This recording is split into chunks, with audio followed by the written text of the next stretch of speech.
The update on Philippine travel, and this is very, very good news. I can finally say that we are finally open to the world, like full reopening.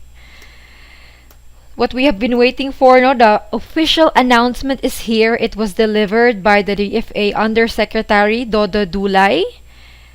Alright, let me actually share my screen with you. Okay. Now, can you see my screen, guys? Yeah, you can see my screen. Finally, the official announcement is here and it's effective immediately, guys. It's already signed by the President. The IATF Resolution number 2, it was shared to us by the Department of Foreign Affairs Undersecretary Dodo Dulay. So this is the IATF Reso number 2, signed and approved by the President. And there was a memorandum sent to all government officials, to the public, letting them know that the President has already approved the easing of travel protocols. So what is it? What is this easing of testing and quarantine protocols? Alright, let's go ahead, guys. But before we start, I want to be clear. All travelers, regardless of nationalities, will be under the same rules. I'm happy to share it to you guys. Fully vaccinated Filipino or foreign nationals, you will be under the same rules, okay? Filipino or foreign nationals will be under the same rules. What only matters is your vaccination status. So what is the protocol for the fully vaccinated individuals?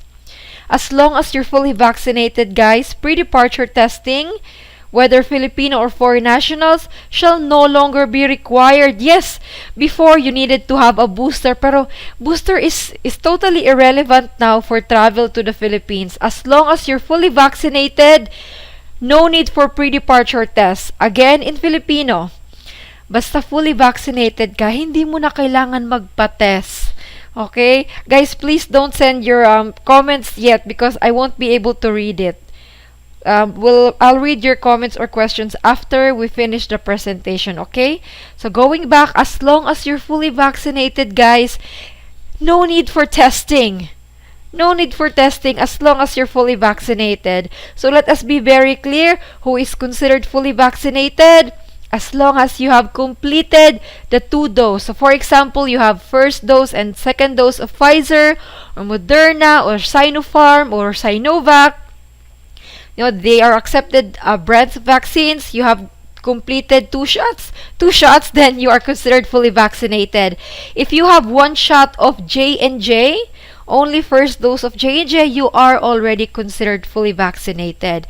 And another thing is that it should be more than 14 days since your second dose or first dose of J&J. No, you can't travel right away after you finish your second dose.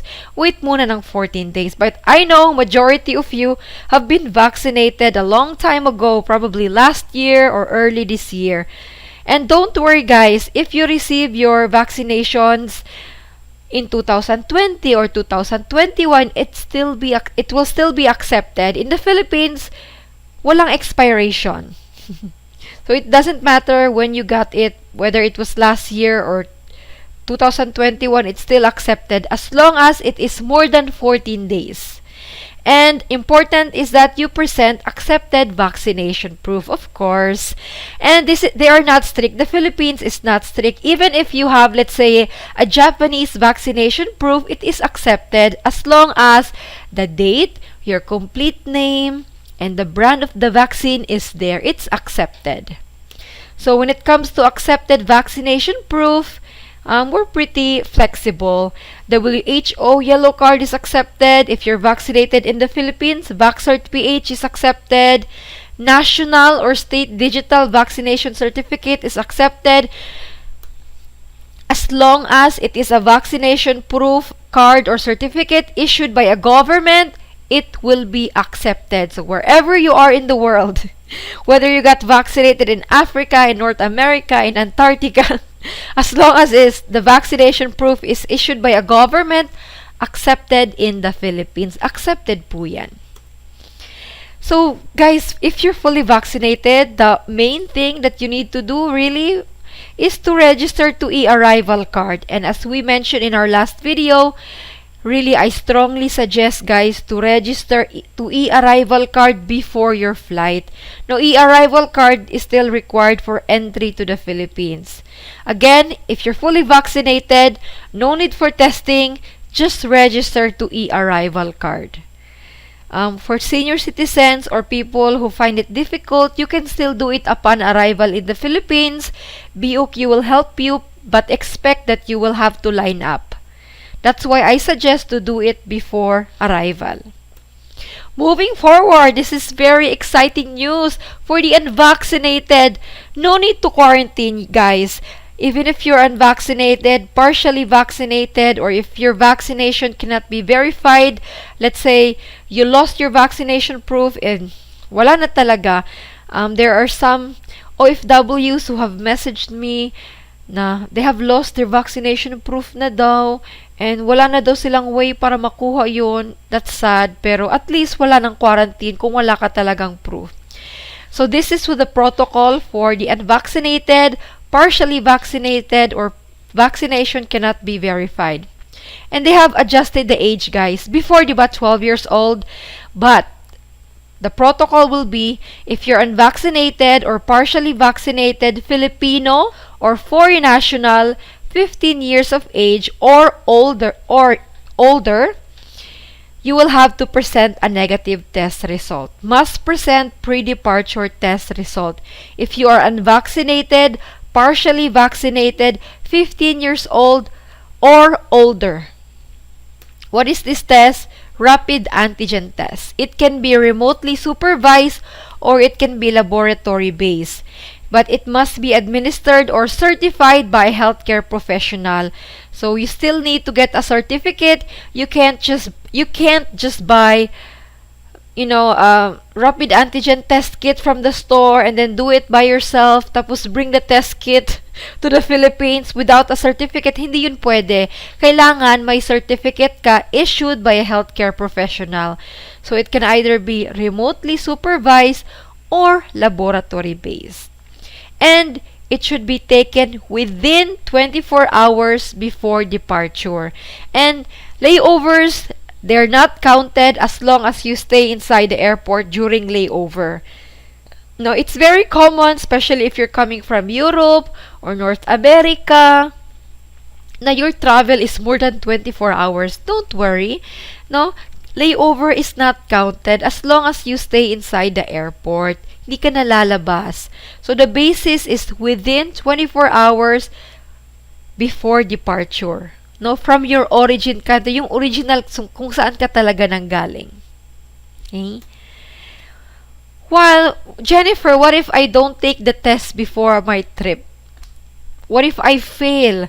So, if you don't have a valid negative test result, you shall be required to take a rapid antigen test upon arrival in the Philippines. Okay, you will be tested upon arrival if you don't have that negative test result. Or if, let's say, you have a negative test result, but it's more than 24 hours, you didn't follow the time frame, well, you will also be tested again upon arrival.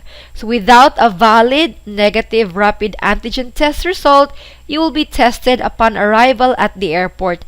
Now, we don't have the details yet whether how much or will it be free. I don't think it will be free. I'm not sure. There is no information yet also whether OFWs, unvaccinated, will get free tests. We don't have information on that yet. But I'm sure rapid antigen test doesn't cost much here in the Philippines. When I got my rapid antigen test last year, I only paid 600 pesos. It may be cheaper now or more. Pero not more than 900. Mga 600 to 900 pesos lang ang rapid antigen test. While for children, if you guys are traveling and you have children with you, accompanied minors below 15 years old who are not vaccinated shall follow the quarantine protocols of their parents or accompanying adult or guardian traveling with them. So if, let's say, you have an unvaccinated 12-year-old traveling with you, as long as you're fully vaccinated, no quarantine, no testing required.